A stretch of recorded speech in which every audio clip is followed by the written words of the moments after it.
ಒಂದು ದುರದೃಷ್ಟಕರ ಘಟನೆ.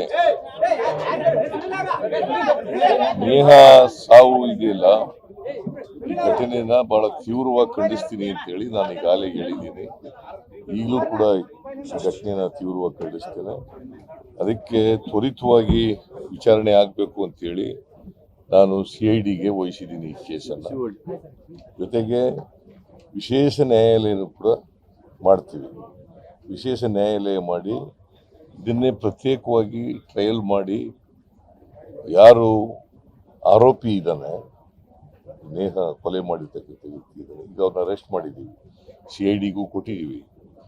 ಅವ್ರನ್ನ ಆದಷ್ಟು ತೀವ್ರವಾಗಿ ತ್ವರಿತವಾಗಿ ಅವರಿಗೆ ಶಿಕ್ಷೆ ಕೊಡಿಸ್ತಕ್ಕಂಥ ಮ್ಯಾಕ್ಸಿಮಮ್ ಇಂಡಿಯನ್ ಪೀನಲ್ ಕೋಡ್ನಲ್ಲಿ ಏನು ಶಿಕ್ಷೆ ಇದೆ ಆ ಶಿಕ್ಷೆ ಕೊಡಿಸ್ಲಿಕ್ಕೆ ಪ್ರಯತ್ನವನ್ನು ಮಾಡ್ತೀವಿ. ಈಗ ಇವರು ಪಾಪ ದುಃಖದಲ್ಲಿದ್ದಾರೆ, ಇದೇ ಮಟ್ಟ ನಾವು ಅವ್ರಿಗೆ ಸಾಂತ್ವನ ಹೇಳಕ್ಕೆ ಬಂದಿದ್ದೀನಿ. ಸೊ ಅವರಿಗೆ ಧೈರ್ಯ ತುಂಬತಕ್ಕಂಥ ಕೆಲಸ ಮಾಡಿದ್ದೀವಿ.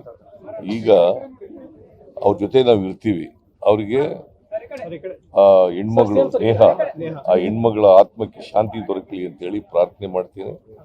ಅವ್ರ ದುಃಖ, ಅವ್ರ ಸಾವಿನ ದುಃಖ ತೋರಿಸ್ತಕ್ಕಂಥ ಶಕ್ತಿ ಕೊಡಲಿ ಅಂತೇಳಿ ದೇವರಿಗೆ ಪ್ರಾರ್ಥನೆ ಮಾಡ್ತೀನಿ.